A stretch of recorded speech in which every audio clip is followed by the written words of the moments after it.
इनकी कहानियों में वो आमतौर पर हथियारों का इस्तेमाल नहीं करता, उसकी ताकत ही उसका मुख्य हथियार है। वो अपनी असाधारण शारीरिक शक्ति, बुद्धिमत्ता और दोस्तों की मदद से राक्षसों और खलनायकों को हराता है। अगर आप छोटा भीम ने हथियारों से बड़े राक्षस को क्यों मारा पूछ रहे हैं, तो ये छोटा भीम की मूल कहानी के विपरीत है। छोटा भीम कभी भी हथियारों का इस्तेमाल नहीं करता। उसकी लड़ाई मुख्य रूप से उसकी ताकत, युक्तियों और दोस्तों के साथ मिलकर काम करने पर आधारित होती है। वो राक्षसों को उठाकर पटक देता है, उन्हें अपनी शक्ति से वश में करता है या अपनी सूझबूझ से उन्हें फंसाता है। ये संभव है कि आपने किसी विशेष एपिसोड या कहानी को देखा हो जहां किसी और चरित्र ने हथियार का उपयोग किया हो, या ये आपकी कल्पना का हिस्सा हो। लेकिन छोटा भीम के रूप में वो अपनी मुट्ठी और बुद्धि का ही उपयोग करता है। छोटा भीम की ताकत के कुछ मुख्य कारण। अदम्य शक्ति। वो बचपन से ही असाधारण रूप से शक्तिशाली है। लड्डू का जादू। डोनाल्ड ऋषि द्वारा दिए गए लड्डू खाने के बाद उसकी शक्ति और बढ़ जाती है। निडरता। वो किसी भी चुनौती से घबराता नहीं है। बुद्धिमत्ता। वो केवल ताकत का ही नहीं बल्कि अपनी सूझबूझ का भी इस्तेमाल करता है। दोस्ती। उसके दोस्त जैसे चुटकी, राजू, जग्गू आदि हमेशा उसके साथ खड़े रहते हैं और उसकी मदद करते हैं। एक काल्पनिक कहानी। अगर छोटा भीम हथियार इस्तेमाल करता। मान लीजिए एक बार ढोलकपुर पर विशालकाय अंधकार नामक एक राक्षस ने हमला किया।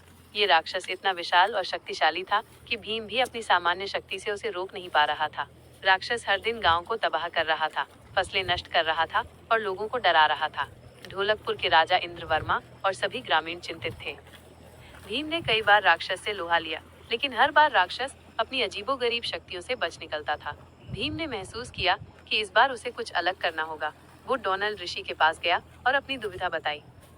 डोनाल्ड ऋषि ने गंभीरता से सोचा और कहा, भीम, कुछ बुराइयां इतनी गहरी होती हैं कि उन्हें हराने के लिए केवल शारीरिक शक्ति पर्याप्त नहीं होती।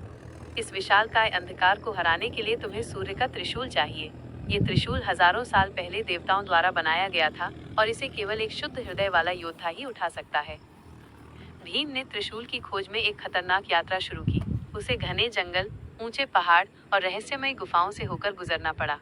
रास्ते में उसे कई बाधाओं का सामना करना पड़ा, लेकिन उसके मन में ढोलकपुर को बचाने का संकल्प था। अंततः वो एक प्राचीन मंदिर में पहुंचा जहां सूर्य का त्रिशूल चमक रहा था। जैसे ही भीम ने उसे छुआ, त्रिशूल से एक दिव्य ऊर्जा निकली और भीम को महसूस हुआ कि उसकी शक्ति कई गुना बढ़ गई है। त्रिशूल लेकर भीम वापस ढोलकपुर आया। राक्षस ने फिर हमला किया था और गांव में हाहाकार मचा रहा था। भीम ने त्रिशूल उठाया और एक जोरदार दहाड़ लगाई। राक्षस ने उसे हल्के में लिया, क्योंकि उसने पहले कभी भीम को हथियार के साथ नहीं देखा था। लेकिन इस बार भीम अलग था। उसने सूर्य के त्रिशूल की शक्ति का उपयोग करते हुए राक्षस पर एक के बाद एक प्रहार किए। त्रिशूल से निकलने वाली दिव्य ऊर्जा राक्षस के अंधकार को काट रही थी।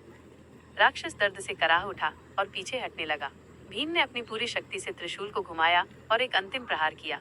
त्रिशूल से निकली रोशनी ने पूरे राक्षस को घेर लिया और एक जोरदार धमाके के साथ विशालकाय अंधकार राख में बदल गया।